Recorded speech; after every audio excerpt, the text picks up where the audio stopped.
Donc, j'ai choisi, plutôt que de prendre effectivement la Megillat Echa, comme on l'a fait les années précédentes avec les versets, de vous préparer une feuille, mais en qui est la continuité de ce travail qu'on a fait sur la Megillat Echa, mais en essayant, Bezrat Hashem, normalement, on va faire donc cette partie-là aujourd'hui, et on terminera, je l'espère, le troisième chapitre de Megillat Echa la semaine prochaine.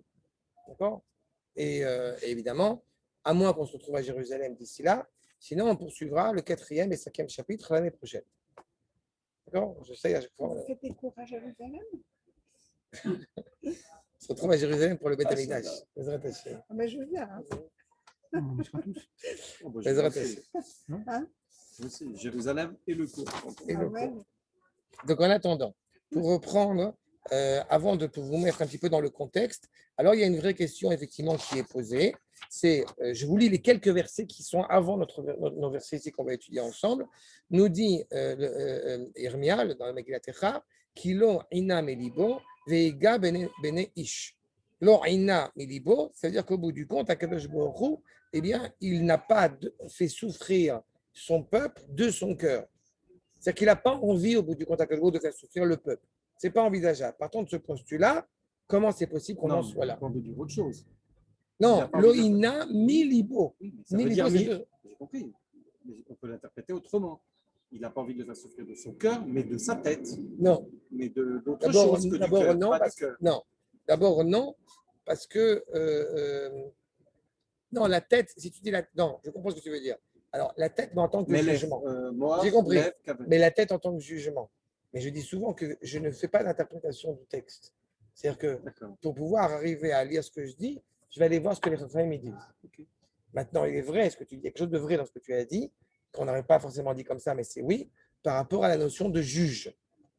Mais là, on n'est plus à la notion de juge. À ce moment-là, le Beth Amikdash est en train d'être détruit. Donc, Akadosh Baruch Hu se cache pour pleurer. D'accord? Donc, il y a une souffrance terrible. On le voit bien au bout du compte. Et te dit les dake tachat raglav, kol asire aretz. Il y a au bout du compte des difficultés qu'il faut essayer de constamment essayer de réparer. Il y a des obstacles. Et au bout du compte, on ne peut pas d'un côté détourner le jugement, c'est pas, pour essayer au bout du compte de faire un jugement qui soit faux. Mais d'un autre côté, si on garde ce jugement tel qu'il doit être, alors on se retrouve dans une question qui est très compliquée. Parce que justement, on va terriblement souffrir. Les atot mishpat, gaver, neget, pene, elion. Détourner au bout du compte le jugement. C'est ce que va nous dire notamment le Al-Shira Kadosh. C'est qu'on va aller contre les Dayanim. On va aller contre au bout du compte l'authenticité du jugement. Pourquoi? Parce que l'âme Israël souffre. Et ça, ce n'est pas envisageable. Donc on nous dit, gaver, neget, pene, elion. On va surmonter contre Dieu. Ce n'est pas possible.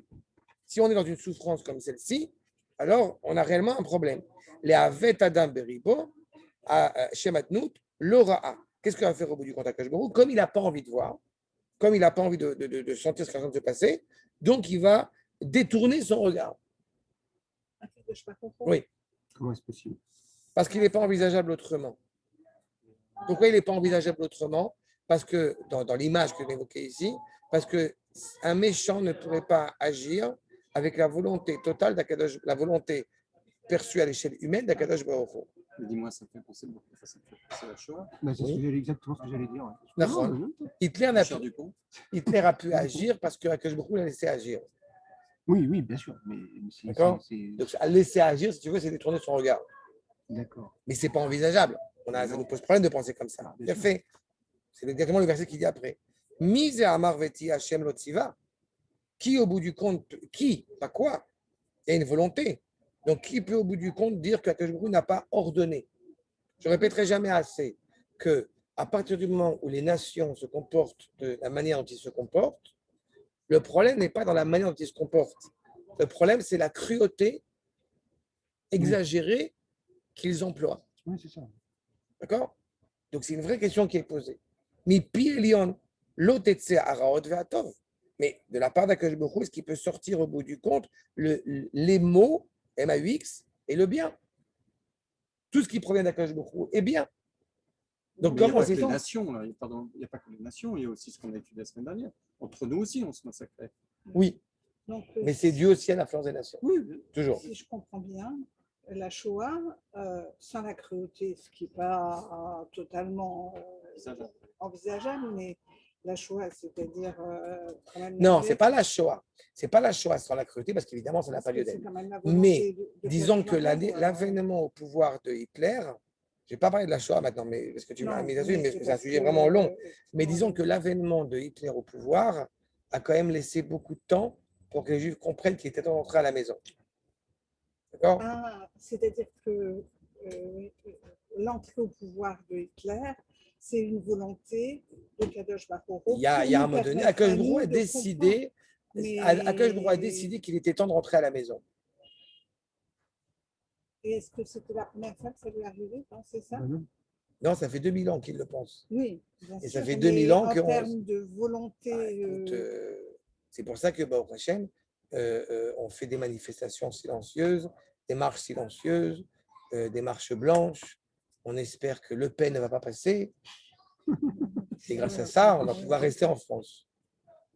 La synagogue, on vient de la construire. La synagogue vient de la construire. Oui, c'est ça. D'ailleurs, on a mis un interphone sur la synagogue pour être certain qu'on est en sécurité. Voilà. Non, ben voilà, c'est tout. Quand on est passé ce qu'on a passé, on comprend. Laurent Wagner revient à l'instant de France, donc quand il me fait part de ce qu'on lui dit là-bas, mais ça me tirait les cheveux. Ça n'a pas changé depuis. Ça n'a pas changé, ça le problème, c'est que ça n'a pas changé. Oui, sauf que l'histoire, elle change. Oui. Mais là, on n'est plus là. Là, on est à ce moment-là, justement, où on est déjà dans le décret. On est déjà au bout du compte. Okay. Ce qui a changé en France, c'est qu'il n'y a plus un rabbin sioniste. Exactement. Bien sûr. C'est un problème. Oui, mais c'est un peu cohérent aussi. Bah ouais, tu ne peux pas être rabbin sioniste. C'est un peu logique. Parce que les rabbins sionistes ne viennent pas en France faire leur propre. Il y en a au moins deux à ma connaissance. Il y a le Rav Shlomo, le cousin du Rav, le Rav Shlomo Zini, et à Boulogne, après ce que je comprends, et Baruch Hashem, il est quand même plus. Voilà. Plus tradition à Boulogne. Il y a une tradition à Boulogne. Il y a une tradition qui reste, d'accord. Mais c'est très compliqué. Les choses, ça va être compliqué. Et ça va s'effilocher au fur et à mesure, de toute façon. Malheureusement, on n'a pas le choix. En tous les cas, et c'est là, je vais arriver dans le verset qui est le nôtre, justement, donc du coup, en essayant de repérer ce jugement qui est évoqué, qui est énoncé par Akadosh Baruch Hu, la vraie question, c'est de savoir, mais comment tu te plains? Tu te plains d'Akadosh Baruch Hu. Vous savez, la fameuse question qu'on pose souvent, où était Dieu pendant la Shoah? Et la vraie question, c'est où étais-tu pendant la Shoah? Toi, tu étais où pendant la Shoah? Je n'étais pas né. Non, pas toi, personnellement. Je sais, je fais exprès de dire ça. D'accord? Mais si j'étais né, je ne sais pas où j'aurais été. Je suis incapable de juger qui. Je peux te dire. Je peux te dire tu peux juger, toi, je peux te dire, c'est pas une question de jugement. À partir du moment où tu viens te plaindre auprès d'Akadosh Baruch Hu, tu poses déjà un jugement. Réfléchis bien sur cette problématique-là. De toute façon, tu ne veux pas juger, c'est tout à fait ton droit, mais de dire qu'un événement aussi dramatique a pu avoir lieu. Se défausser, en fait. Exactement. Et moi, je ne me défausse pas dans l'option hébraïque. Je te renvoie encore une fois au fameux article de Manitou, et il arrive à la fin des temps. Et Manitou prend toutes les raisons qui ont été invoquées pour expliquer la Shoah, et il les démonte une par une.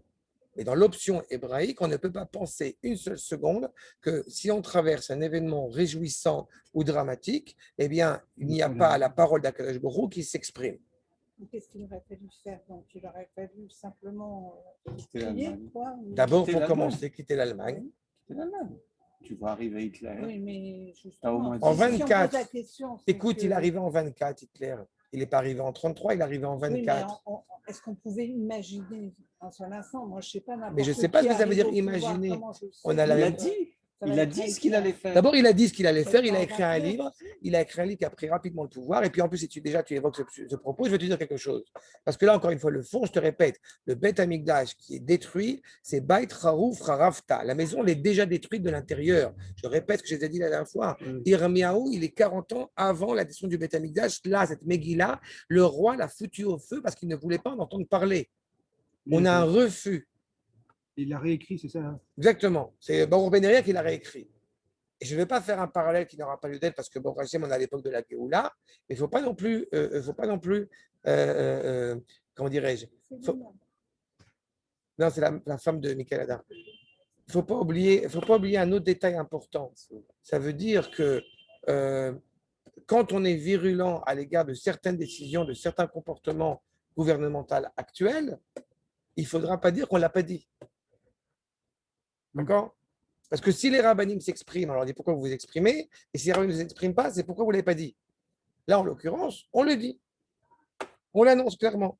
Ça fait des années, ça fait plus de 25 ans que je suis le Rosh Yeshiva, et ça fait 25 ans, et c'est bien plus avant même que ça, que le Rosh Yeshiva annonce des choses qui sont maintenant actuelles.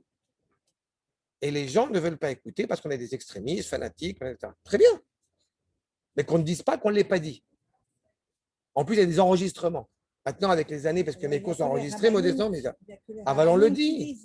Avalon le dit. Pas tous les rabbinim. Non, pas tous les rabbinim. Mais mais l'école, le Beth Midrash sur lequel j'évolue, le dit. J'ai des enregistrements maintenant depuis quelques années qui sont enregistrés et des garçons m'ont dit. Ils ont écouté des cours. Je suis surpris que les gens ils écoutent mes cours, mais ça me fait plaisir.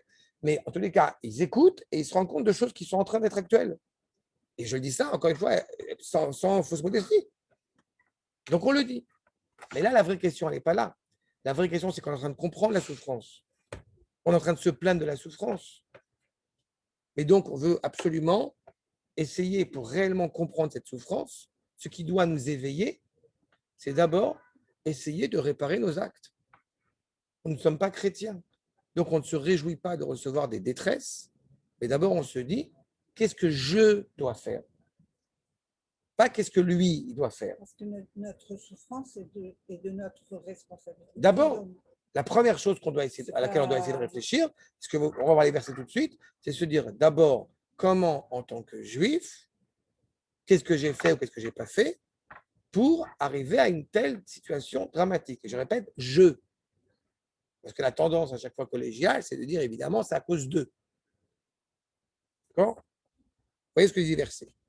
Maïtonen, Adam, Chai, Gever al Chato, il est écrit Chato, et il faut lire Chatav. Donc, comment se plaindre? Comment se plaindrait Adam Chai, l'homme vivant, Gever, qui a donc supplanté al Chato. Pourquoi il y a un singulier? Pourquoi c'est dit Chatav? Deuxième verset, Nechapsa darkenu ine. D'abord, on va chercher nos cheminements où on s'est égaré. Venarkora, Venashuva Adashem. Et on va revenir vers Akadosh Baruch Hu, jusqu'à Akadosh Baruch Hu. Et là, c'est pour ça que je répète encore une fois. La kippa, le premier ministre, le ministre, machin, on s'en fout. Ça, qu'il ait une kippa noire, kippa jaune, kippa verte, ce que vous voulez, je m'en fous. Ce qui nous importe, c'est comment est-ce qu'en tant que juif, on réfléchit en tant que collectif, puisque c'est un nous, au bout du compte, on en est arrivé là, comment on en est arrivé là, et qu'est-ce qu'on doit faire pour corriger. Comprenez bien, et à chaque fois c'est la même problématique, mais qu'il faut toujours avoir en tête, c'est qu'un châtiment, n'importe quel châtiment, est toujours à des fins pédagogiques. En aucune manière à des fins apocalyptiques. Donc la démarche de Yermia, quand on lit la Megillah Techa, je vous rappelle les enseignements du Ramad Vali, qui nous dit justement, est-ce que la Megillah Techa, c'est une Megillah dure, de remontrance, ou c'est une Megillah de consolation? Et il appelle son commentaire sur la Megillah Techa, Kos Tanchumin, un verre de consolation. Il faut que le châtiment laisse quand même en vie celui qui est châtié. Tu sais que oui, mais justement, tu te poses la question, mais qu'est-ce qu'on n'a pas fait? C'est quand même un châtiment. À nous de se poser aussi les questions qui s'imposent. Est-ce qu'on se les pose? Est-ce qu'on a le droit de se les poser? On a le droit de se les poser. Et on a un devoir de se les poser. Enfin, ceux qui devraient se les poser, ils ne sont plus là. Hein. Non, je suis navré, non. Je suis navré, je ne parle pas. Encore une fois, tu parles de l'individu. Moi, je parle du peuple. Ah, du peuple. Oui. Voilà, c'est ça. Le peuple ne se pose pas les questions. Il refuse de se poser les questions. Mais c'est pas vrai, ça. C'est pas vrai. L'alternative d'Israël n'est pas une option aujourd'hui dans beaucoup d'endroits encore dans le monde. Et d'avoir laissé faire, c'est tout. C'est ça qu'on est châtié, en fait. Il y a une réparation. Mais encore une fois, la Shoah est dramatique, mais Rabota, il ne faut pas oublier qu'on est en train de parler de destruction du Beth Amikdash. Ça vous paraît moins sensible parce que c'est plus loin de nous? Non, ça me paraît pas sensible. Mais c'est une catastrophe. C'est une catastrophe. Le Beth Amikdash est en train de brûler devant les yeux de Rémia. Disons que s'il n'y avait pas les destructions du Beth Amikdash, il n'y aurait pas eu le choix. Tu vas même plus loin. S'il n'y avait pas eu la faute des explorateurs, oui. il n'y aurait pas eu, évidemment, la défense du Beth Amikdash. Il ne faut jamais oublier que la première chose que nous allons malheureusement commémorer le jour de Tisha B'Av, c'est la négociation de 1 cm d'Eretz Israël. D'accord? Qu'on fasse une yeshivat Esder ou qu'on fasse autre chose dans un yishuv en renvoyant des juifs qui y habitaient, c'est un scandale colossal. La terre d'Eretz Israël doit être non négociable. Dès qu'elle est négociable, on entretient la faute des explorateurs. Je me trompe peut-être, mais les explorateurs, ils ont été missionnés par Kadosh Baruch Hu. Non. Shlach Lecha. C'est Moshe Rabbeinu qui les a envoyés. Et ça aussi, c'est un cours que j'ai expliqué sur le fait qu'on n'était pas méritant de rentrer en Eretz Israël, comme le rappelle Maran Bet Yosef, et que si on était rentré en Eretz Israël en disant des louanges à l'égard d'Eretz Israël, eh bien, on serait devenu méritant de rentrer en Eretz Israël. C'est-à-dire que cette indication-là, elle était volontaire pour que justement le peuple juif puisse dire du bien d'Eretz Israël, et grâce à cela, on serait rentré. D'accord ? Donc, quand on a envie de dire du mal d'Eretz Israël, on ne dit pas. Et quand on a dit d'Eretz Israël, comprenez aussi les habitants d'Eretz Israël. Si on a une critique spécifique à nommer, on l'a dit, comme je le fais, modestement, mais je le fais. Parce que je sais que ça a une implication sur le peuple. Et je suis acteur, comme nous tous ici, dans la société israélienne. D'accord ? Donc, en attendant, je poursuis le verset même Aleph. Nissa levavenu, el kapaim. On élève levavenu. Pourquoi levavenu et pas libenu? El kapaim, jusqu'à nos mains, el bashamayim, vers Akadosh Baruch Hu, vers les cieux. Nachnu, pourquoi Nachnu et pas Anachnu? Nachnu, pashanu, umarinu, nous avons fauté, nous sommes révoltés. Ata, lo salarta. Et toi, tu ne nous as pas pardonné. Donc d'abord, c'est la base. Vous voulez au bout du compte vous plaindre pour n'importe quoi. D'abord, les fashpesh ma'asav. Une fois qu'on a fait pishpush ma'asav, alors il y a mishmush ma'asav. Et fashpesh ma'asav, ça veut dire on vérifie ses actes. Est-ce que nous sommes comportés convenablement ou non? Le danger serait de dire, non, mais moi ça va, parce que moi je suis dans la Torah, je fais, etc. Mais lui, c'est un problème. Non. Si, exactement. Si au bout du compte, tu n'agis pas pour le bien du peuple, tu es aussi responsable. D'accord? Maintenant, voyons ensemble ce que nous dit, pour commencer, Pilgei Maïm, un maître du XVIIIe siècle, il nous explique comme cela. Mishéout Sadik Bemadriga Adam Chai. D'abord, Maïtonen, de quoi tu te plains? Celui qui est Sadik, Bemadriga Adam Chai, En lo leitonen velitrema kashbochu. D'abord, quand un décret aussi terrible puisse être, on vient en volonté de se réparer et en aucune manière se plaindre auprès d'Akadosh Baruch Hu. C'est celui qui est tzaddik et par conséquent est éternellement vivant. Ra gever al chato, chatav, gever, comme on a dit, c'est supplanter ses fautes. Yesh lo leitonen, shem ametzirim ve'ameraim lo. Quand on a réussi à supplanter ses fautes, quand on a réussi à surmonter ses fautes, à ce moment-là, on ne vient pas se plaindre, mais disons qu'on vient essayer de comprendre. Pourquoi, Akadosh Baruch Hu, tu as permis qu'un tel acte, qu'un tel drame se produise? D'accord? Je rappelle quand même que quand Ishayahu, c'est la haftara de la semaine prochaine, quand Ishayahu vient annoncer des choses catastrophiques au peuple, le peuple à ce moment-là vit très sereinement et ne se remet absolument pas en question. D'accord? Quand on arrive, tu l'avais très bien dit assez fréquemment, sur le fait que quand on arrive à une réalité où les rabbinim, malheureusement, eh bien, ne sont pas respectés, en tout cas une partie des rabbinim ne sont pas respectés, alors il faut se poser une question, il faut se poser des questions. Quand je dis les rabbinim, comprenez la Torah qui n'est pas respectée. Ça va, on peut arriver à la conclusion qu'il y a des problèmes de part et d'autre. Et on ne peut pas, au bout du compte, laisser entendre pendant une seule seconde que la Torah serait méprisée et que cela est encore une fois légitime. Il y a peut-être des gens, malheureusement, qui la diffusent mal et qui la diffusent peut-être de manière intéressée, peut-être de manière erronée, peut-être de manière... On ne sait rien. En tout cas, un problème. D'accord? D'un côté comme de l'autre. Je dis souvent, entre parenthèses, que et Dieu sait combien, Dafka, un autre cours, le cours que je donne à l'ARIA, j'ai tenu des propos parfois qui étaient très durs. Mais les personnes qui étaient présentes, notamment une personne, n'ont jamais pris mal mes propos. Pourquoi?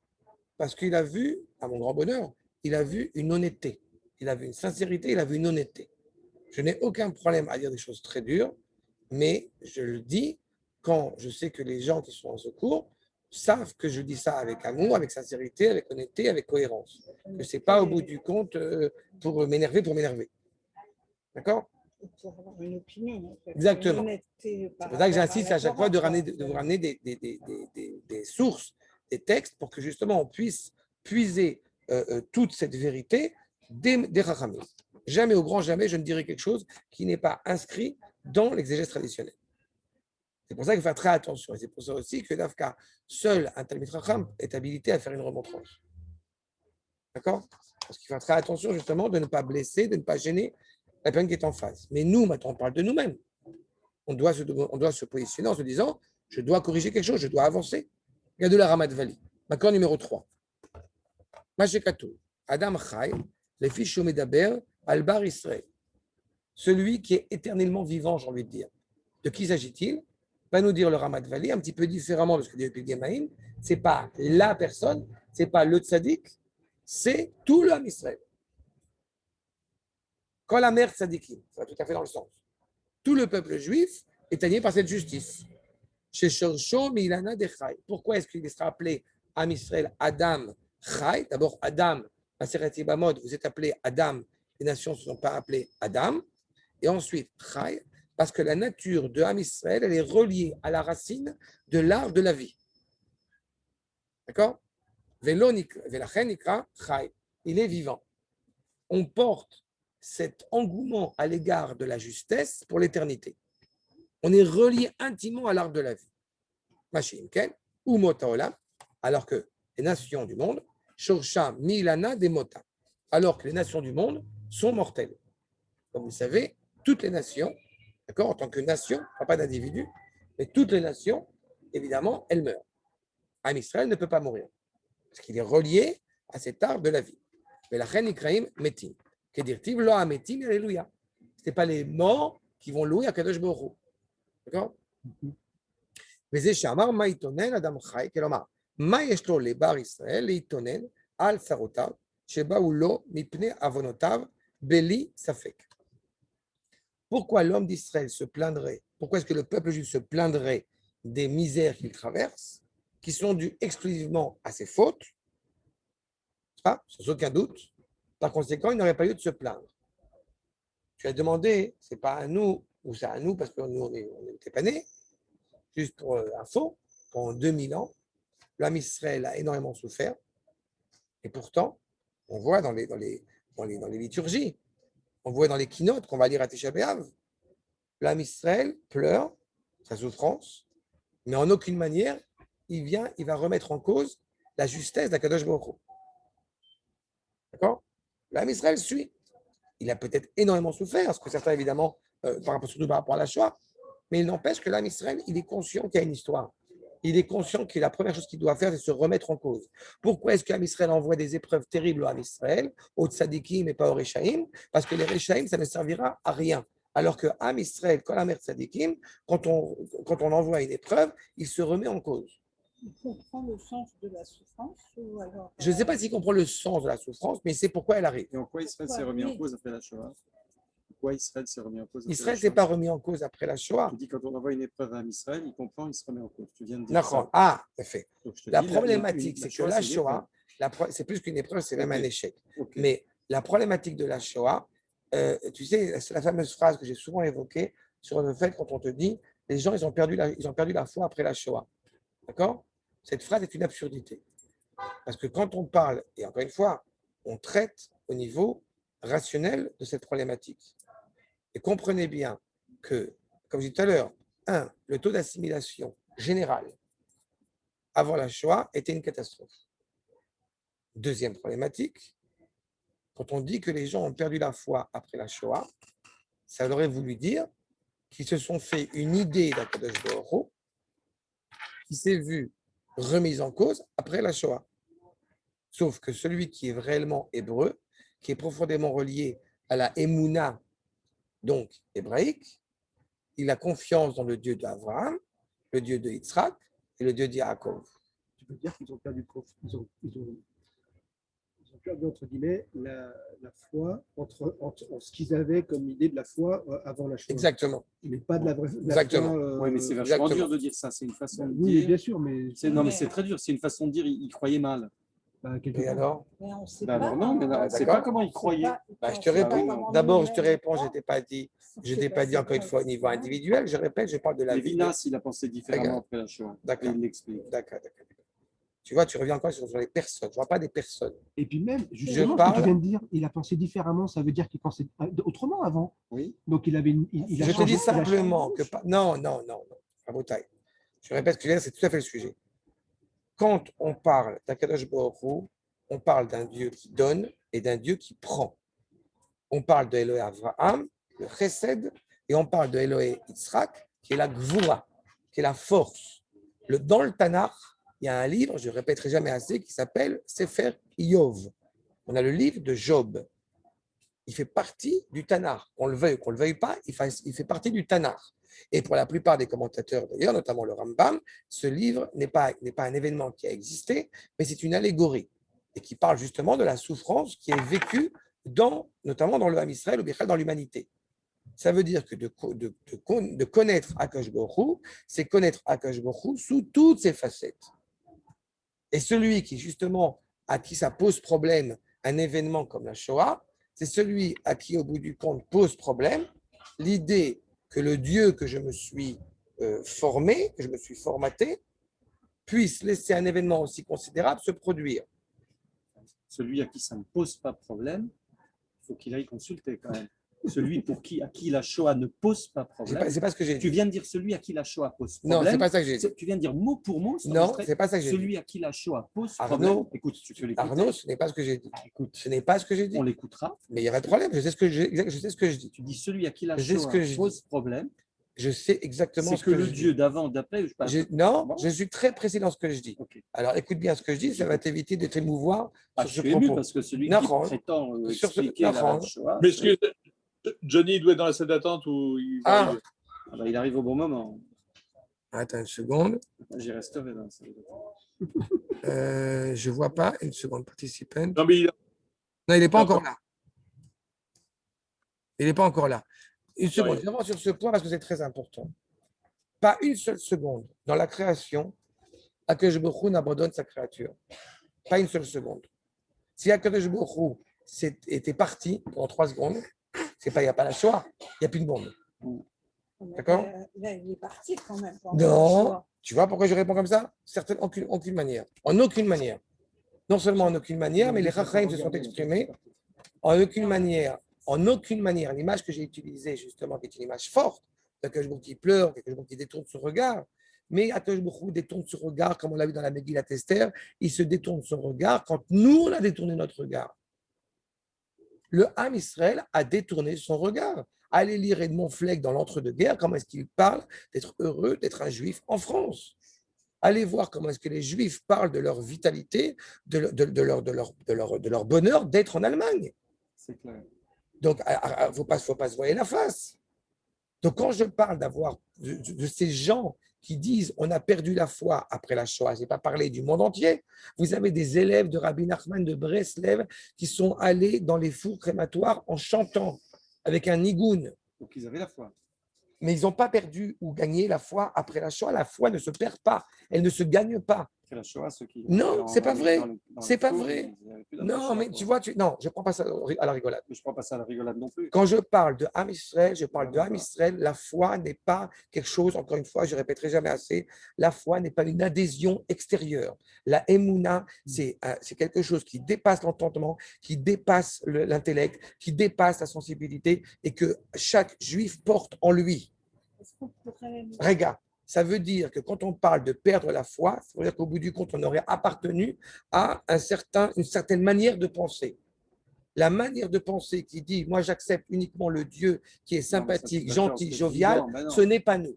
Donc quand je dis, mais c'est ça que je te dis, Avaliafé, je suis en train de te dire, quand les gens ils disent qu'ils ont perdu la Shoah, ils ont perdu la Emouna, ils ont perdu la foi. Ils n'ont pas perdu, ils sont en colère. Ceux que je connais qui mais en colère, ça n'a rien à voir. Ça n'a rien à voir. En colère, ça n'a rien à voir. Ils n'ont pas perdu. En colère, ça n'a rien à voir. On est d'accord. Moi, je te parle de ces expressions de dire j'ai perdu la foi. Et je répète, avant d'être en colère, avec toute la colère qui est légitime, parce que ça fait mal, parce qu'il y a une blessure dramatique. Mais te dis au bout du compte, le Ramat Vali, et c'est ce qui va dans ce sens-là, avant de te mettre en colère, une fois que tu t'es mis en colère, pleure, ça y est, tu es en colère, tu as pleuré, tu as épongé tout ce que tu avais à dire, ok, maintenant pose-toi des questions. Dans beaucoup de communautés, justement, notamment dans le monde Haredi, alors, on ne va pas se poser de questions. Non, mais c'est clair qu'aujourd'hui, quand je vois aux États-Unis des communautés Haredi qui ne jurent que par leur village aux États-Unis, et que je vois que l'antisémitisme règne là. Oui, bonjour. Désolé du retard, je viens d'arriver, je n'avais pas le lien. Désolé. On est en train d'étudier un passage de la Megillat Echa, et ce qui doit ressortir de ça pour le moment, c'est que quand il y a un désastre qui s'abat sur l'âme Israël, alors on doit d'abord et avant tout se remettre en question et se dire qu'est-ce qu'on n'a pas, au bout du compte, accompli comme il se devait pour expliquer un tel désastre. Le fait qu'on puisse penser que ces propos sont propos que je tiens, je ne dirai jamais assez, sont terribles, alors dans ce cas-là, arrêtez de jeûner. Parce que les jeûnes qu'on commémore chaque année mettent en évidence des décrets qui lui sont rattachés et qui expliquent les raisons pour lesquelles nous jeûnons. D'accord ? Le 9 Av a été décrété que la génération ne rentrerait pas en Eretz Israël parce qu'elle a fauté à la faute des explorateurs. Le 17 Tammuz parce que les tables ont été brisées, parce qu'il y a eu le veau d'or, etc., etc. Donc à partir du moment où il y a un désastre dans l'âme Israël, on doit se remettre en question. Je ne suis pas en train de parler de la cruauté des goïms qui, eux, vont payer, évidemment, ça ne se met aucun doute là-dessus, mais je parle d'abord et avant tout du comportement d'Israël. Là, Am Israël, c'est ce qu'il est en train de se dire au bout du compte. On va chercher, on va le voir tout de suite, on va chercher pour faire Teshuvah. D'abord, reprenez, s'il vous plaît, ce que je disais avec le Ramat Vali. Maïtonen Adam Chai, l'accord numéro 3. Quel omar? Maïesh le bar Israël itonen al tsarotav, shebaou alo, mipene avonotav, bli safek. C'est ce qu'on a évoqué, c'est ce qu'on a dit, on s'est arrêté là. Comment tu peux te plaindre alors que d'abord et avant tout, le Ham Israël a des fautes à son actif? Pourquoi je suis très précis? C'est pour ça que je veux que tu comprennes bien ça, parce que c'est très précis. J'ai dit le Ham Israël a des fautes à son actif. Ça veut dire qu'il faut être très prudent par rapport à ça. Quand vous avez un désastre qui s'est abattu sur telle ou telle communauté, n'est-ce pas? Alors la réponse est facile et j'ai envie de dire, elle est injurieuse et elle est méprisante. Quand il y a eu un mariage dans une salle à Jérusalem, si vous vous rappelez, oui. Et où la met Versailles, et la salle est tombée, elle s'est effondrée. Eh bien, il y a un rabbin qui avait fait le mariage, d'ailleurs, heureusement, qui a expliqué pourquoi il s'était effondré. Bon, parce que les dents s'étaient mélangées. Bon, alors, le rabbin était rentré dedans, et toi, c'est encore pire, tu as célébré le mariage. Si au bout du compte, c'est ça la raison, et toi, tu es pire, tu as cautionné un acte problématique. Moi, je trouve que l'État d'Israël, le sionisme, c'est une catastrophe. C'est à cause des sionistes qu'il y a eu la Shoah. Très bien. Mais tu habites en Israël, tu profites des bienfaits d'Israël. Donc, tu es encore pire. Parce qu'eux, c'est des idiots, ils ne le savent pas. Et toi, qui connais la parole divine. D'accord? C'est ça la problématique. Quand on va dire qu'au bout du compte, il y a des fautes actives à l'égard d'Israël, il faut chercher. Il faut essayer de comprendre qu'est-ce qu'on n'a pas fait. Comment est-ce qu'on en est arrivé là? Est-ce que les lamentations et la souffrance qu'on peut ressentir après une catastrophe, est-ce que c'est ça qui permet de réparer? En tout cas, elle nous éveille. Elle nous éveille. Comme tu as dit tout à l'heure par rapport à Lévinas, il y a avant la Shoah et après la Shoah. Si je reprends le parallèle que vous avez fait tout à l'heure. On ne reste pas insensible par rapport à ça. Le problème, il n'est pas là. Le problème, comme je te répète, les propos du Rav Tertel. Je sais que dans la Manif Semecha, je sais que ça va s'arrêter. Je sais qu'à un moment donné, il est en plein milieu de la Shoah, il va être décimé pour la Shoah. Je sais que ça va s'arrêter. Ce qui m'inquiète, c'est ce qu'il y aura après. Là, en ce moment, quand Rav Terter est en train de vivre la Shoah, mais tout le monde se rappelle de Amalek. Mais qu'est-ce qui va se passer après? Est-ce qu'il n'y a pas un risque qu'on l'oublie? Bien sûr, on a tous les exemples, tous les exemples. D'accord? Donc, c'est une blessure qui, effectivement, elle est, en tout cas, elle essaie d'être réparatrice. Mais ce n'est pas suffisant pour réellement réparer. Et d'abord, encore une fois, je répète, cette souffrance est un fait. On ne peut pas soigner quand, au bout du compte, quand la plaie est ouverte. C'est pour ça qu'il faut être très prudent quand on essaie de donner des raisons, parce que ce n'est pas pour justifier ça. Mais on essaye, au bout du compte, notre objectif, c'est d'arrêter de jeûner, comme vous le savez, ce n'est pas de continuer à jeûner. Donc, c'est pour ça que c'est très important. D'accord? Nous dit le Rav, Idgaber al yetzro, velo chata, shebechach enatzel minatzarot. D'abord, tu vas supplanter, tu vas surmonter ton instinct qui t'a amené à fauter, et grâce à cela, tu pourrais être épargné des misères. Les Israël, sheinam tloim bemazal. Israël, encore une fois, n'est pas dépendant de la chance. Donc, à partir du moment où Israël fait ce qu'il a à faire, tac, en une seconde, les choses s'arrangent. Et là, ça ne peut plus s'arranger à ce moment-là. Et là, à Kol les films à scène, tout est selon leurs actes. Vous voulez de la pluie? Demandez-la. Exactement. Mais sur soi-même, ça fait un côté genre comme ça que je vous... Justement. C'est ça le problème. Compter sur soi-même, c'est-à-dire compter sur Akadosh Baruch Hu. Sois confiant envers Akadosh Baruch Hu quand tu t'es comporté comme il fallait. Et quand tu t'es pas comporté comme il fallait, alors ne te plains pas. Ce qui est intéressant, c'est que c'est à la fois, c'est pas soi-même, mais le peuple, il est composé d'une multitude de soi-même. C'est pour ça que c'est chacun en tant que soi-même qui doit progresser sur en cause pour que le peuple progresse. Sauf qu'il y a aussi une dimension du peuple, c'est là où c'est très important, et c'est cette dimension-là qui est toujours très difficile à traduire en français, parce qu'on ne peut pas la comprendre en français. Quand on parle du klal, on entend collectif. C'est qu'on entend, comme tu l'as dit, un ensemble d'individus. Et le Ham Israël n'est pas un ensemble d'individus. Le Ham Israël, au bout du compte, est un seul corps, avec une tête, avec deux jambes, avec un bras. En fait, c'est un corps, mais c'est un ensemble de particules, on va dire, mais qui devraient aller toutes dans la même direction. Mais elles ne peuvent pas aller dans la même direction. Parce que la main gauche, parce que la main gauche n'agit pas comme la main droite. Donc, ils ne peuvent pas, au bout du compte, des particules. C'est-à-dire que chacun doit honorer le rôle qui lui est propre. On a vu ça, si vous vous rappelez, avec Yosef. Les 12 tribus, chacune a un rôle qui lui est propre. Non, mais c'est pas. Ils vont dans la même direction, dans le sens où ils vont dans la même finalité. Mais leur manière d'arriver à cette finalité, il a fait. Mais la manière d'arriver à cette finalité, elle est très distincte de l'un à l'autre. Oui. D'accord? C'est pas ou tout blanc ou tout noir. On a déjà vu cette problématique. D'accord? Mais ce qu'il faut d'abord et avant tout, je répète, c'est d'abord, encore une fois, réfléchir.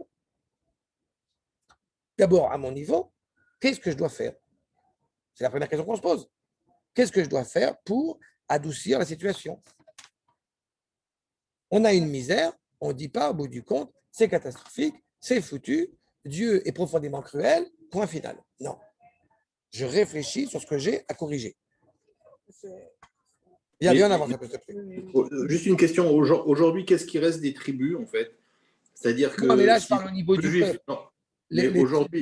Aujourd'hui, au niveau de la constitution du peuple juif, est-ce que, il y a effectivement les communautés séfarades, Askénaz, je pense, qui ont chacun leur rôle, peut-être au niveau des actions, mais est-ce qu'il y a aussi d'autres subdivisions où il y a des rôles spécifiques? Oui, mais ce n'est pas au niveau tribal pour l'instant. Ce n'est même pas au niveau tribal.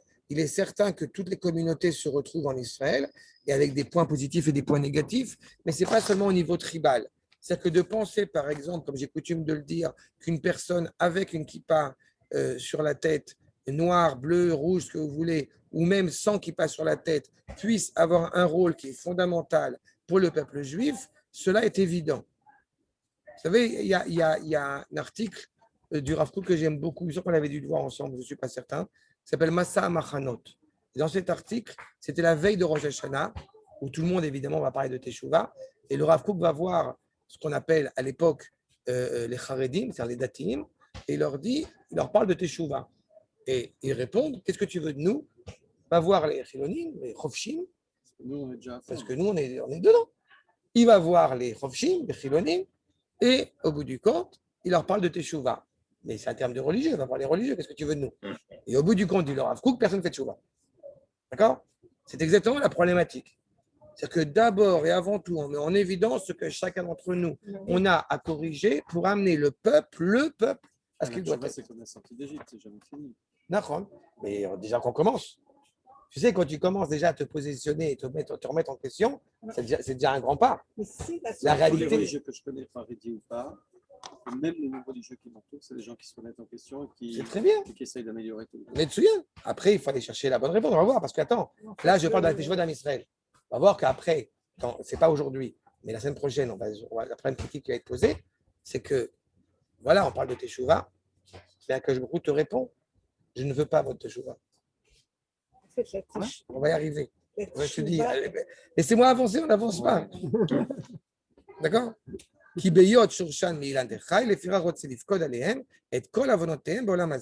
Toutes les fautes que, encore une fois, vous avez pu dans ce monde accomplir, eh bien, vous devez payer pour ça. Pourquoi? Pour que vous ne perdiez pas réellement la tâche que vous avez à l'égard d'Akadosh Baruch Hu dans le monde futur. Maintenant, le Hachir HaKadosh, quand il parle genre de ce Gever, alors, Gever al-Khatav, quel homme? Itachen shelo chata lefachot shogegim, vehu lo yada ve'asham. Si on parle de fautes qu'on a commis de manière par inadvertance, alors dans ce cas-là, tu ne t'es pas rendu compte que tu as fauté. Kelomar shogeg, c'est des fautes commises par inadvertance. Kelomar shogeg, velo noda alav chatotav. Et il n'a pas fait attention qu'il a fauté. Veze gever al chatav. C'est-à-dire, Haïm ou gever, est-ce que tu es un garçon? Est-ce que tu es un homme? Est-ce que tu as mitgaber? Est-ce que tu supplantes au bout du compte ces fautes que tu as pu commettre? Kelomar, shou tzadik, gover al yitzro, qui est capable de supplanter son instinct. Yé al mezidi. Sur les fautes commises par inadvertance, a priori, ça paraît clair, tu n'as pas fait exprès de le faire. Mais même sur les fautes que tu as commises avec volonté. Ah, im gever al chatav, gover ben, ou la yaleen, loke, shakash bochou, medagdek imo, kitsadikhu. Il y a deux possibilités. Ou tu as fait réellement des fautes volontairement que tu dois corriger, et c'est très bien. Et dans ce cas-là, tu es un tzadik, et dans ce cas-là, il y a un problème. Pourquoi? Parce que tu as fait des fautes par inadvertance et tu n'as pas fait attention qu'il fallait corriger aussi ces fautes. Et alors, dans ce cas-là, eh bien, ça vient montrer pas la faiblesse d'Israël, mais la grandeur d'Israël. Je répète, si tu es un tzaddik, Akadosh Baruch Hu est pointilleux encore plus sur les petites fautes que tu pourrais faire. Et donc, comme tu n'as pas fait attention à ces petites fautes, Akadosh Baruch Hu va permettre ces décrets terribles qui vont s'abattre sur nous. Et à l'inverse, est-ce que réellement tu as fait de grandes fautes et que ce n'est pas seulement des fautes, des petites fautes par inadvertance, mais que tu as fait des grandes fautes, et ça expliquerait pourquoi on en est arrivé là. Que parmi le peuple, vous avez ceux qui vont être très prudents à ne vraiment pas faillir dans tout et n'importe quoi pour le bien du peuple, et ceux qui, au bout du compte, négligent, méprisent un certain nombre de choses qu'on devrait peut-être faire attention. Est-ce que c'est Chato sa faute ou Chatav ses fautes? D'accord? Exactement. Les religieux qui brûlent un feu rouge et qui se disent. Par exemple. Par exemple. Toujours des fautes, en fait, finalement, d'après ce que je comprends. J'ai pas entendu? On fait toujours des fautes. On n'est pas parfait. On n'est jamais donc parfait. On aura toujours des fautes, donc on aura toujours des malheurs. Non, parce qu'à partir du moment où tu t'afforces de corriger cela, d'accord? Alors, Akadosh Baruch Hu, il n'est pas cruel. Son objectif, c'est pas de te. Mais il y a une dynamique constante. Il y a une dynamique constante. Celui qui se dit je me repose sur mes lauriers, eh bien, c'est pas bon. On ne se repose jamais. Si, le Shabbat, mais on ne se repose jamais. D'accord? Achat. Nous dit le Rav Avigdor Cohen Sedek. Pourquoi est-ce que justement on est un singulier et c'est passé à un pluriel? Nous dit le Rav Gaver al-Khatav, c'est du Bet Midrash de Rashi. Chato ketiv, chaser yud. Pourquoi tu l'as lu Chato et tu dois dire Chatav? Afilu al-Chet echad, yesh lo lidog. On va prendre ta remarque. Même sur une faute, tu dois t'inquiéter. Les fichiers Bedavar, Nissou, Akadosh Borou, et Serpamim. Là, il insiste. Tu es têtu. Akadosh Borou, il va te faire une remontrance, il va te faire une remarque. On a des prophètes 10 fois. Genema, Veyenesou, Oti, Ze Serpamim. Tu vas au bout du compte être. Vous rappelez la fameuse histoire du juif qui est en train de se noyer dans la mer et qui demande à Akadosh Borou, aide-moi. Et l'hélicoptère qui arrive, il y a le bateau qui arrive, il y a machin, et il meurt. Alors, tu n'es pas venu m'aider. Je t'ai envoyé un hélicoptère, je t'ai envoyé ça, tu ne comprends pas. C'est quand même assez impressionnant. On a eu 10 ans d'accord d'Oslo, si je peux parler du chiffre 10, on a eu 10 ans d'accord d'Oslo, et aujourd'hui, vous avez des gens qui sont en train de regretter d'être nostalgiques des accords d'Oslo, après tout ce qu'on a vécu à cause des accords d'Oslo. C'est quand même aberrant.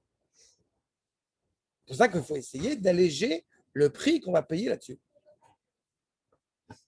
Arshav, la reine, Nishba Amakom, Al Asara Meraglim. Là, on a une allusion, nous dit le Rav, puisque c'est Khatav avec ce Yud, on a l'allusion aux 10 explorateurs. Là, tu as parlé du feu rouge. C'est vrai ce que tu dis. Mais en aucune manière, on va brûler un feu rouge et du coup, allez, Betamikdash détruit. Non, ça c'est clair. D'accord? C'est un travail personnel de faire des chouvas, c'est pas shoot, mais il est clair que la faute, le châtiment, le décret terrible, eh bien, est corrélaire au degré de la faute. Vous méprisez Ret Israël, très bien. Vous voyez ce que ça implique. Vekenegdan, tiknu asara yemei ateshuva, leitonel chatav. On a 10 jours de repentir, n'est-ce pas? De repentance, de repentance, pour justement regretter ses fautes. Et c'est d'abord de les regretter, les frères. Là, tu dis, mépriser la terre d'Israël, donc c'est les Meragelim, ils sont 12. Oui, mais il y en a 2 qui ne l'ont pas méprisé. Okay, donc 10. Okay. On ne peut pas parler de klal. Là, c'est pratiquement des individus. Je crois que c'est un minyan. Alors, un minyan, oui. Voilà. C'est les 10 qui ont convaincu le peuple tout entier. Okay. Et c'est 10, le 10, c'est le minimum. La Shechina ne va pas en dessous de 10 fachot. Sauf à Hanouka. Tu mets la Hanouka justement en dessous de 10. Parce qu'on veut tellement sauver le peuple dans cette obscurité qu'on va jusqu'au bout pour les sauver. D'accord? Alors ça. Donc, on cherche. Donc, on regarde. Donc, on observe. Nous dit le Hacher Akadosh, Nechapsa darkenu techila. D'abord, on recherche.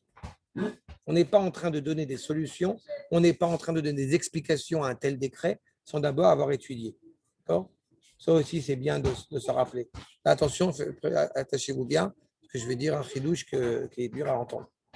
Quand on veut parler au nom de la Torah, on regarde d'abord ce qu'elle dit. Je sais que c'est dur à entendre, mais c'est. Pas très dur. D'accord? Non, c'est une phrase assez révoltante de penser qu'on soit obligé voilà, on soit obligé d'étudier la Torah pour pouvoir dire ce qu'elle dit. Parce qu'en général, chacun peut dire ce qu'il veut au nom de la Torah, on connaît. On sait.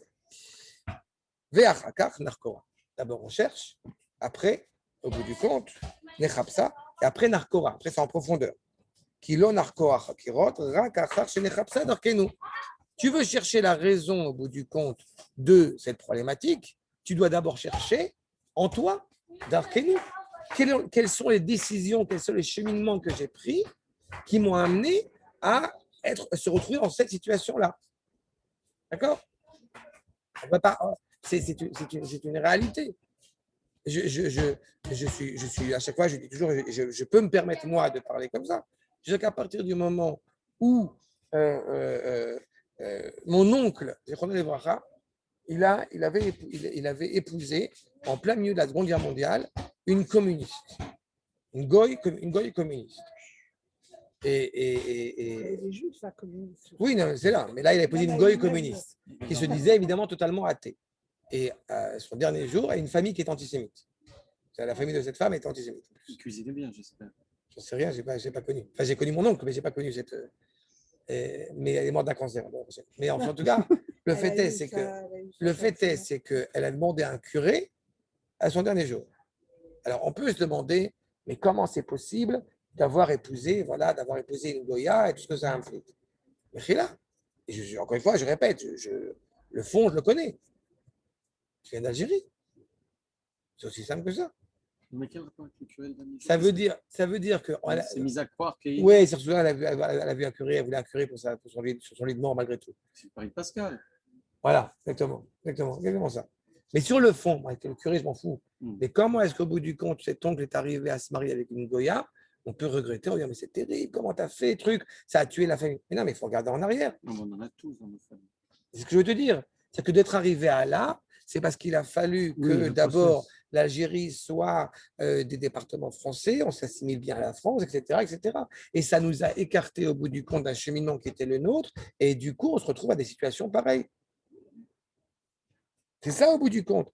Darkenu. D'abord, on regarde. Avant c'est dans la racine de la France, de nos flags, de tout. Bien sûr, c'est ce qu'on a dit. On a dit. Après tout, on est tous citoyens. Et tout ça, ça nous a amené à des choses absolument aberrantes. Aujourd'hui, on se bat pour essayer de faire réintégrer une identité cohérente. Et c'est un combat en plus. C'est ça que je dis. D'abord,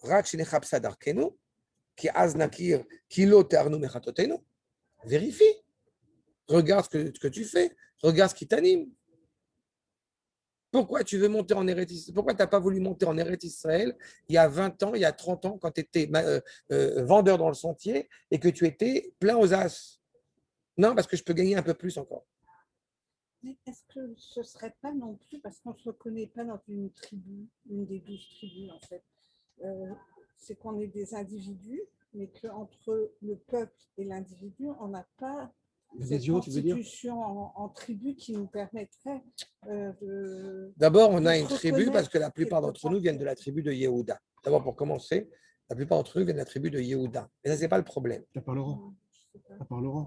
Non. Ah oui, à part Laurent, oui, bien sûr. À part Laurent, évidemment. D'accord? C'est vrai pour rassembler. Mais à côté de ça, tu as d'abord une identité, c'est ce que j'ai dit tout à l'heure. À la différence de toutes les civilisations, la notion d'individu et de collectif, elle est dans le peuple juif indissociable. Oui. Donc à partir du moment où, encore une fois, et je le répète assez souvent, en tant que juif, à toutes les cérémonies, là, Yom Tish'a B'Av, c'est un deuil national, ce n'est pas un deuil individuel. D'accord, mais il y avait quand même cette notion. Non, on s'est coupé. Non. Le peuple en tant que peuple, laisse tomber les tribus parce que ça va nous faire partir d'autre chose. Le peuple en tant que peuple, il a cette identité collégiale. À chaque événement, événement de notre peuple, on est toujours dans cette aspiration au peuple. La France, notamment, nous a fait couper de cette dimension-là. D'accord? On est devenus des individus. Mais quand on parle des fêtes, quand on parle des cérémonies, de tout ce qui anime notre année hébraïque, c'est toujours en relation au peuple. On est sorti d'Égypte, ce n'est pas ma communauté qui est sortie d'Égypte, c'est le peuple qui est sorti d'Égypte. Oui, mais... Donc on est toujours attaché à ça à partir du moment où tu manges de la matzah. Le mets ici, il a lieu d'être quand malheureusement on a été influencé par la culture française qui nous a coupé cette identité du peuple et qui nous a fait croire et qui nous a laissé apparaître en tant qu'individu et plus en tant que peuple. On aura le temps d'arriver au passage où je ne veux pas de votre chose. Non, c'est la semaine prochaine, c'est tout. Ah, okay. D'accord? Mais encore une fois, tout ce que je vous dis maintenant, c'est pour ça que c'est une feuille. Ça prend du temps. Ça prend du temps, Rabotai. Et pour ça qu'il faut être patient par là-dessus. Mais on parle du peuple. Il n'y a que le peuple, encore une fois, qui m'intéresse quand on parle. Vous disiez tout à l'heure que chaque tribu avait son attribution. Non, chaque tribu avait son rôle. Chaque tribu.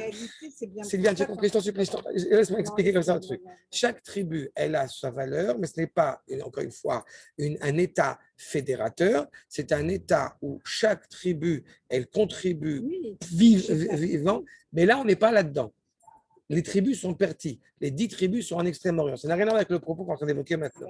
Ce qu'on est en train de mettre en évidence, c'est la souffrance du peuple, encore une fois, en tant que peuple. Et la réparation de ce peuple par la recherche personnelle de ce que j'ai à faire, à approfondir, à améliorer dans mon comportement, dans mes actes, pour pouvoir justement suivre le peuple. Ve'az, à l'idée à Chakirot, à l'Iskarot, quand on aura fait cette recherche, Nashuva Adachem, automatiquement, tu reviens à Kajbourou. Ce à quoi tu ne peux pas arriver si tu n'as pas cherché. Ils se remettent en question, c'est vrai. Et la vraie question, c'est pas eux d'ailleurs, c'est nous tous. Est-ce que réellement on se remet en question et on va chercher au bon endroit sans avoir d'a priori aucun, surtout par rapport à la Torah, ou alors on se met un peu de pommade, on se met un pansement, alors qu'il y a une hémorragie derrière. Vous comprenez la problématique? C'est beaucoup plus sympathique de mettre un pansement sur une hémorragie que d'aller chercher, au bout du compte, comment soigner l'hémorragie. J'ai une question à poser. Aujourd'hui, dans le monde, malgré la Shoah et tout ça, il y a des juifs qui vivent dans des communautés dans le monde, partout, pour plein de raisons. Je suis désolé de parler devant Johnny, il est en Israël, n'est-ce pas? Non, Johnny est en France aussi. Alors, je parle devant Johnny et Laurent. Non, mais Johnny et Laurent veulent venir en Israël, c'est pas la preuve. Ok, tout le monde est raison. J'étais le premier. Il y a des raisons qui sont légitimes. J'étais le premier, je vais parler de moi. Pourquoi j'ai mis tant de temps? Pourquoi mes parents ne m'y ont pas amené? Mais moi, je suis là. J'ai sauvé mes enfants, je suis là. Et quand je vois mes frères juifs au bout du monde qui continuent à vivre comme ça, malgré tout ce qui s'est passé, c'est une hémorragie. Qu'est-ce qu'on fait pour ça aujourd'hui? Non, j'ai déjà dit, ce n'est pas une hémorragie. Ce n'est pas une hémorragie quand un juif, comme on l'a déjà expliqué dans le traité d'Octubot, quand un juif, au bout du compte, eh bien, se prépare pour monter en Eretz Israël. Quand on arrive à un certain âge, il est beaucoup plus compliqué. L'objectif de venir en Israël n'est pas de devenir une dépendance d'Israël. D'accord? Quand il y a des gens qui viennent monter en Israël et qui ont 50 ans et qui ont des enfants, c'est plus compliqué de monter. Je n'ai pas dit que c'était justifiable. Non, je ne parle pas pour ça, je parle pour les communautés. Mais les communautés qui sont installées, les gens tous ces gens qui vivent à Paris, dans le 17e avec non, mais cette justification-là, elle est acceptable. Cette justification, elle est acceptable. La justification de dire je ne peux pas monter en Israël, mais je m'organise, j'envoie mes enfants en Israël, etc., ça n'a pas le même sens que celui qui est en France ou en Amérique et qui dit moi, j'attends que le Mashiach vienne et je ne fais rien. Moi, j'ai un élève qui m'a dit il n'y a pas longtemps, mais dans ce cas-là, pourquoi est-ce qu'au bout du compte, on n'attend pas que le Mashiach vienne et on reste en France? C'est-à-dire qu'en gros, il me dit quoi? Il me dit, mais laissez-le eux se préoccuper et de faire le travail, et puis nous, on reste en France tranquillement. Ça, c'est scandaleux. C'est le manque de compréhension de ce que c'est que le peuple. C'est un scandale. Je répète, c'est le manque de compréhension de la destinée du peuple. Mais quand tu me demandes l'hémorragie de ceux qui, effectivement, continuent à perdurer, à vouloir rester coûte que coûte, en dehors d'Eretz Israël, en se disant que Israël, ce n'est pas pour moi, et encore moins pour le moment. Je comprends pas. Mais tu qu'est-ce que tu veux que je te dise? Je vais corriger les restes. Moi, ce que je ne comprends pas, c'est qu'ils lisent les mêmes textes. Mais ce que je voulais, je vous traduis du mot à mot ce que je vous dis pour que vous ne croyez pas que je vous fais une propagande. Alors, comment ça se fait c'est pas encore pour maintenant. Ils vont te dire, c'est pas encore pour maintenant. Non, il faut attendre que le Mashiach revienne. Faut... Le Beth Amikdash a été détruit. Le Megillat Esther, Rabbi Yaakov Diléon, il te dit que la raison pour laquelle, la raison du fait que le Beth Amikdash a été détruit, il n'y a plus de mitzvah à revenir en Eretz Israël jusqu'à l'avènement messianique. Ça, c'est le Megillat Esther. Sauf que il a été rebroué par tous les Rachamim. Mais certains l'invoquent pour dire, tu vois, on a une justification à rester en France, ou en Espagne, ou en Amérique, ou ce que tu veux. C'est un scandale. C'est un scandale. Mais l'hémorragie, elle n'est pas que là. L'hémorragie, moi je ne suis pas, encore une fois, tu es le premier à chaque fois à dire, on arrête de faire des critiques. L'hémorragie, elle n'est pas que là. L'hémorragie, elle est là aussi. Dans une identité hébraïque qui ne se rend pas compte qu'elle est en train de se fourvoyer, qu'elle est en train de se perdre avec l'avènement des réformés, avec l'avènement des conservatifs, avec l'avènement de plein de choses, où on a un vrai problème. Ils font quand même partie du peuple. Mais pas forcément les réformés, pas forcément les conservateurs. On est quand même le porte-drapeau des LGBT, ça on peut le dire. Voilà. Tu as très bien dit, c'est toi-même. C'est un scandale. On est en train de souiller la terre d'Israël. Il faut savoir aussi pleurer pour ça. Ce qui ne veut pas dire que je justifierais le fait d'être dans l'Israël. Mais vous voyez ce qu'on a à faire ici d'abord. À partir du moment où tu vas permettre à des réformés de venir en Israël et que ça ne nous scandalise pas plus que ça, tous autant que nous sommes, en se disant, enfin, moi je suis sauvé parce que mes enfants sont avec des religieuses, c'est un scandale. Un juif qui est loin de la Torah, qui va tomber amoureux d'une fille en pensant qu'elle est juive alors qu'elle ne l'est pas, je ne sais pas ce que ça va amener. Ça peut amener que des choses problématiques. Et je vous avais déjà cité l'année dernière, parce que c'était malheureusement l'année dernière, cette série satirique qui parlait du Tanakh de manière méprisante à Yehudim Baïm, et ça aurait été un programme allemand, on l'aurait accusé d'antisémitisme. Mais ici, ça passe. Et ici, ça passe en Israël. Et on crache sur la Torah, et on crache sur ses aïeux, sans poser aucun problème. Donc, on doit se réveiller ici aussi de l'intérieur. D'accord? Maintenant. C'est tout le problème. Nous dit le Rav, tout le problème, c'est que vous croyez que vous êtes sadikim. Si tu n'as pas fait cette recherche, c'est un fait, il y a un drame. Donc tu dois te poser cette question.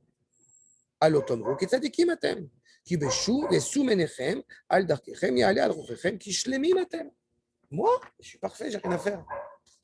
Moi, je mange cachère, je fais les tefilines, je fais mon petit truc tous les matins, je suis tranquille. Alors, dans ce cas-là, pourquoi est-ce qu'il y a cette souffrance terrible qui s'abat sur le peuple juif? Pilgemaim, en lanu takana, rak lechipus darkenu beatzmenu. Réponse du Pilgemaim, a priori, on n'a pas de réparation, juste chercher en nous, beatzmenu, venarkora al-chatenu. On a fait des fautes, en adam roe chiyuv leatzmo, v'acharze nashuv el Hashem. Tant qu'au bout du compte, tout le monde se croit parfait, eh bien, ça ne va nulle part. On va dans le mur. Voilà, oui. D'accord? C'est la tête dans le mur. C'est la tête dans le mur. Maintenant, va nous dire le Rav dans ma cour numéro 8, le Rav Kook dans Enaya. Quelque chose qui a priori n'a rien à voir, vous allez voir que ça a à voir. Im Adam Roé, Im Roé Adam, chez Isurin Baïm Alav, Yefashpesh et Massa. Tu as une souffrance au niveau individuel, tu as une souffrance au niveau collectif. Je ne suis pas en train de dire qu'on est fautif automatiquement. En tous les cas, c'est l'occasion pour nous de se remettre en cause. Mais j'ai envie de vous dire, à l'inverse aussi, tout se passe bien, tu n'as pas de problème, et tu vois qu'au bout du compte, tu sais que tu as fait quelques erreurs, quelques fautes, mais ça va, tu kiffes. Ça va t'arriver sur le coin du nez. C'est vraiment ça. C'est que tu dois d'abord et avant tout apprécier la miséricorde d'Akadosh Baruch Hu, le chesed, la bonté d'Akadosh Baruch Hu, qui te permet de continuer à faire tes bêtises et qui, au bout du compte, tu n'es pas en train de te mettre une claque dans la figure pour te réveiller, pour te remémorer ce que tu dois être. Donc, de toute façon, il est certain que constamment, on ne doit pas non plus être traumatisé, mais on doit toujours se dire qu'est-ce que je peux faire pour améliorer. Nechapsa, iné. La Gemara cite. C'est une religion, c'est pas une religion, c'est pas une religion.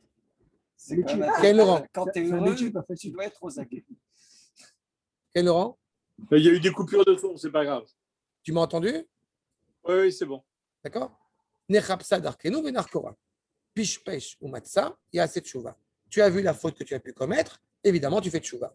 Sheneemar venashuva ad Hashem. On revient vers Akadosh Baruch Hu. Pishpesh velo matsa, itlem mitul Torah.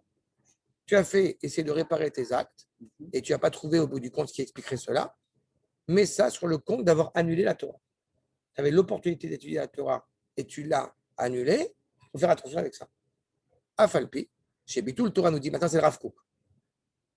Afalpi, chez Bitul Torah, avant Gadol ou, d'annuler la Torah est une grave faute. D'accord? Qu'est-ce que ça veut dire annuler? Ça veut dire que tu avais l'opportunité d'étudier la Torah et tu ne l'as pas fait.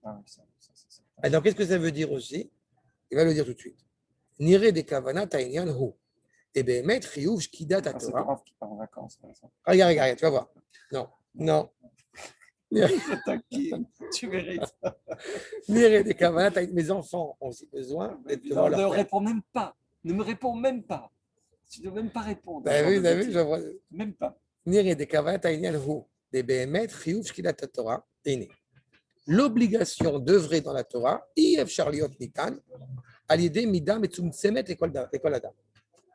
est clair qu'encore une fois, cette obligation d'étudier la Torah, elle n'est pas donnée à la même mesure à chaque personne.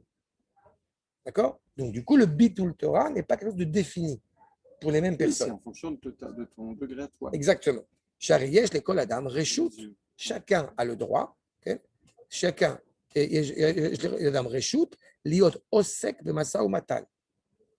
a chacun le droit d'œuvrer dans le commerce, dans la parnasa. Veliknot, nechassim, d'acheter des biens, des kinyanim, afilu yoter midai, echar, c'est pourquoi. Même plus que tu as besoin, mais pour contenter tes besoins. Ve'en beze mishum bitul Torah, c'est pas appelé bitul Torah. Mais, donc c'est quoi le bitul Torah? Et là, chez Yesh Adam,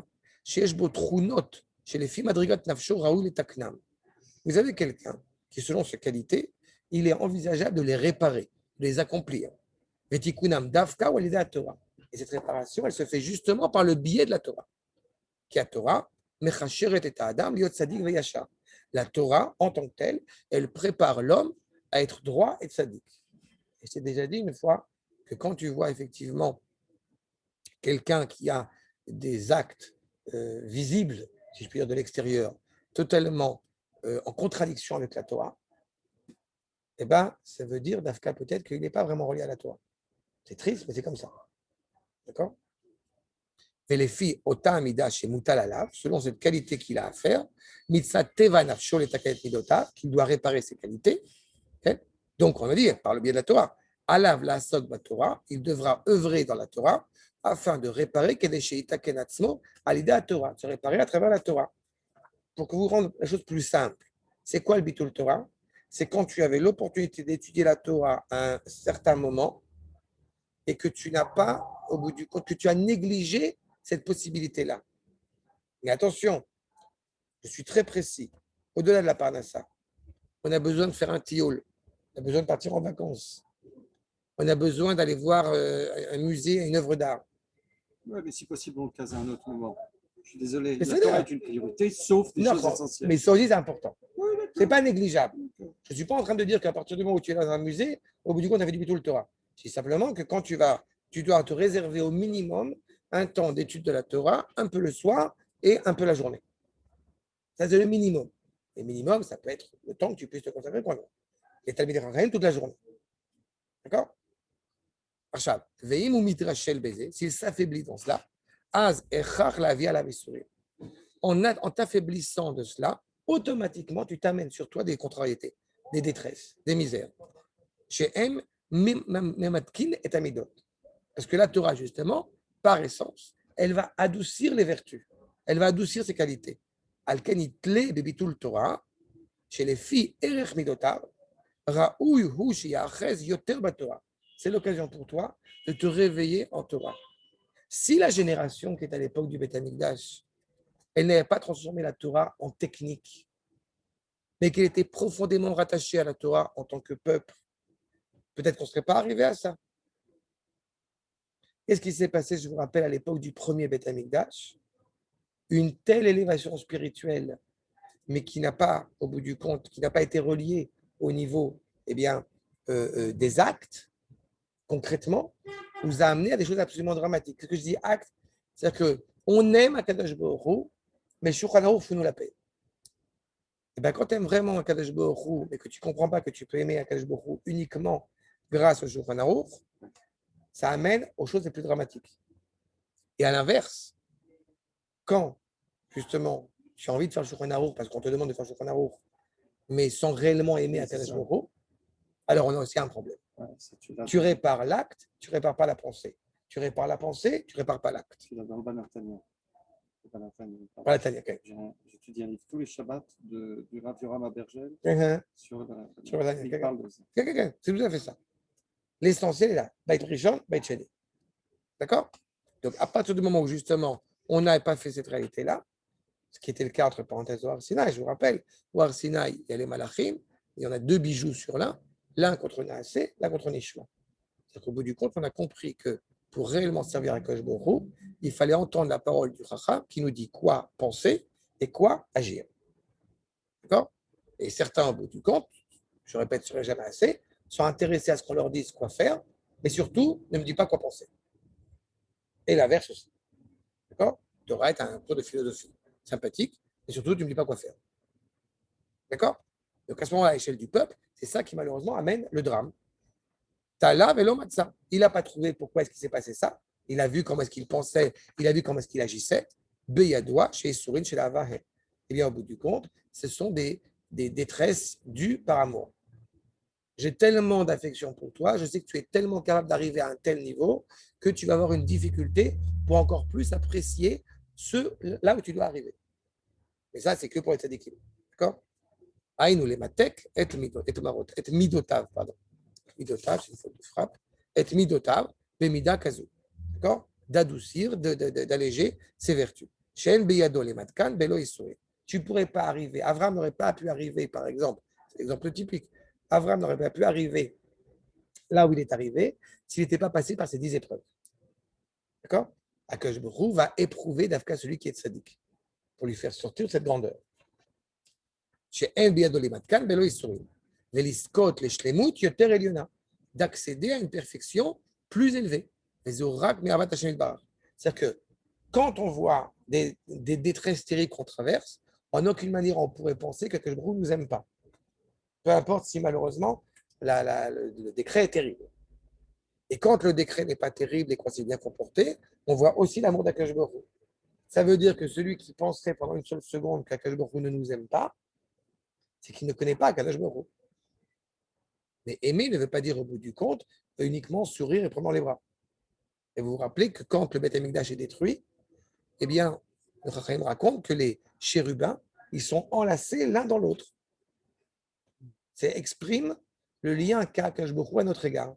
Un enfant qui est parti, on ne sait pas où il est parti, il revient, on le dispute. Un enfant qui est tombé de vélo et qui s'est fait écraser par une voiture qui est dans le coma, on n'est pas en train de le disputer.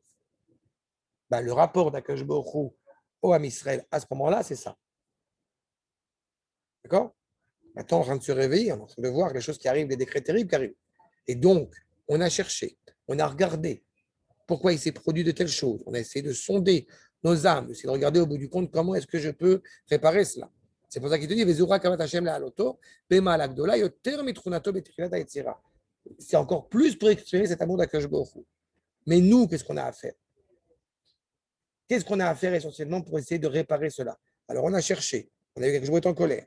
On a cherché. On dit le verset suivant, on va Nasa, levavenu el kapaim. C'est le verso. On va élever levavenu. Pourquoi on n'a pas dit Nasa, libenu, notre cœur? D'abord, on dit, et en plus, comment est-ce qu'on peut élever notre cœur au niveau de nos mains? Réponse de Rashi, Sha'anu nosim et kapenu, el hashamaim, on élève nos mains vers le ciel. Nessa af levavenu imaim. On va élever notre cœur avec lui. J'ai dit tout à l'heure, les actes et la pensée. C'est-à-dire que tu vas corriger tes actes qui passent par les mains, tu élèves tes actes, mais tu élèves aussi ton cœur vers Akadosh Baruch Hu. D'accord? Dans l'époque du deuxième Beth Amikdash, c'est là où est apparue la problématique de faire une mitzvah pour pouvoir en tirer profit. Et on te dit, Al teshamesh et tarav al manet lekavel peras, et là teshamesh tarav chez l'eau al manet lekavel peras.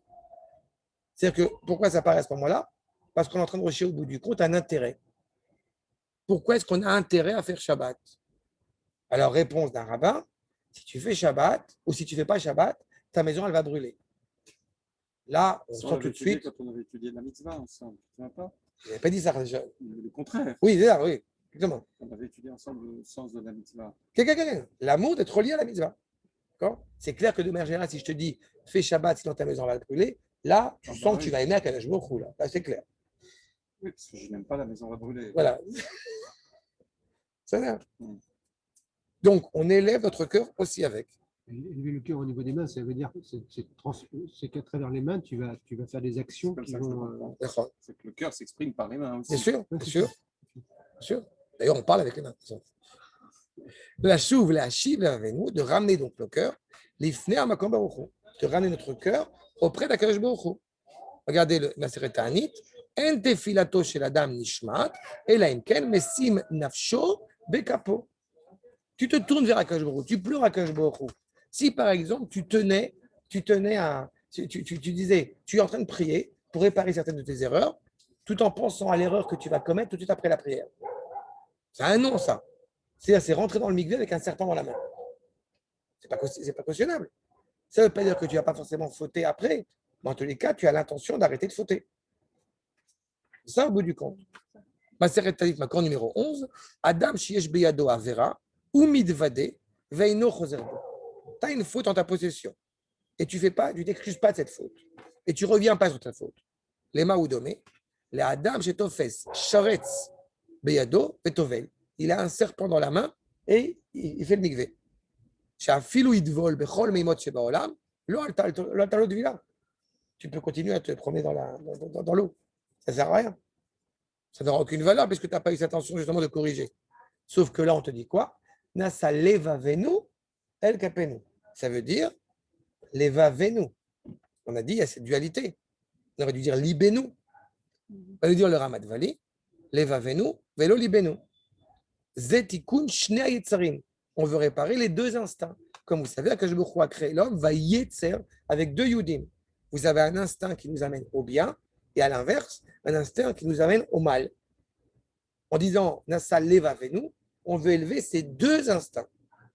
Chez Gama et Tseraratmo, que même le mauvais penchant, il est kolkar metukanu meluban, il sera tellement réparé qu'il ou ayu echolim la set autant al kapaim les marais. À tel point qu'on pourrait le disposer sur nos mains ou sur une balance, que tout le monde voit bien que ce Yitzhara, lui aussi est réparé. Donc fais une vraie tchouva. Je vais te répondre tout de suite, mais on va revenir la prochaine fois. Pourquoi est-ce qu'Akadosh Baruch Hu n'accepte pas la teshuva? Je l'ai dit de manière un peu abrupte. Akadosh Baruch Hu n'accepte pas à ce moment-là une fausse teshuva. D'accord? Il ne peut pas accepter. Et la teshuva qu'on va lui proposer au bout du compte, si ce n'est pas une vraie teshuva, ça ne marchera pas. D'accord? Achab. Mipne tikuna machalem. On a réparé totalement.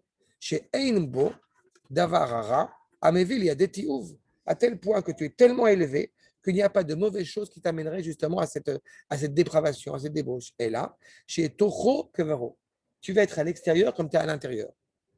Liot, Aouv, les malas, donc aimer en haut, et Nechmad, les matas, et agréable en bas. J'étais toujours très touché et j'ai déjà fait cette remarque.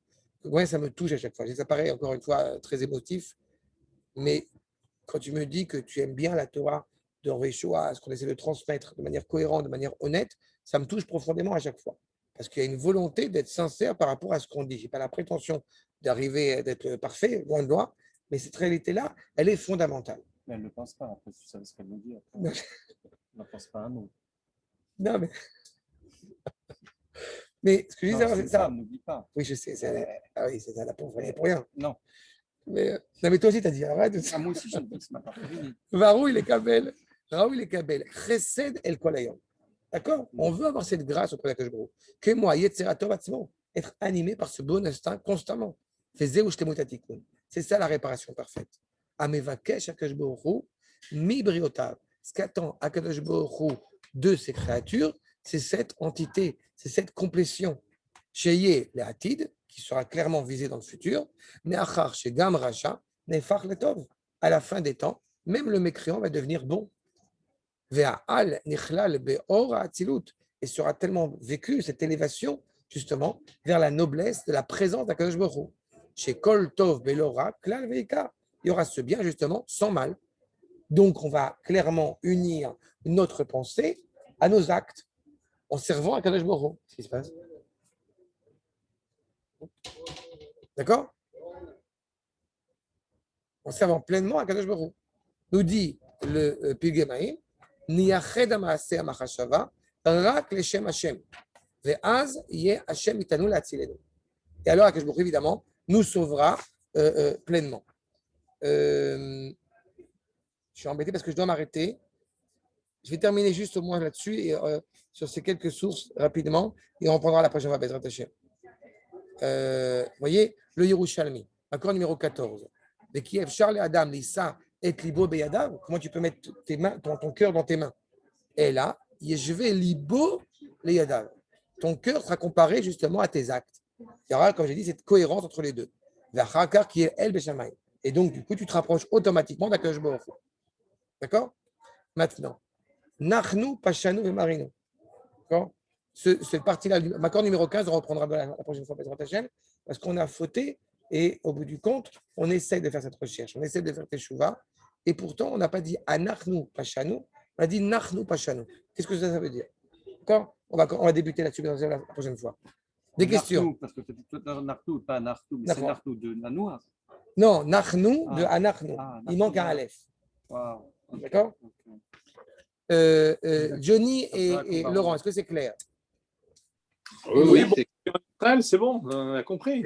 Je n'ai aucun doute sur le fait que vous allez monter en Israël, Johnny et Laurent. Ne t'inquiète pas. Merci. Avec plaisir. Portez-vous bien. Bezrat Hashem, Chodesh Tov. N'oubliez pas Chodesh Shabbat. On va mettre la consolation de Av. Amen. Bye, Psarot Tovot. Avec peut-être le plaisir de vous voir la semaine prochaine. Amen, je serai très content. Il y a la chance, Laurent. Nous, on ne va pas pouvoir partir, c'est trop compliqué. Oui, parce que là, il y a son petit-fils, la bar mitzvah. Bye, Laurent. C'est vrai. Bah, écoute, Koltov. Merci.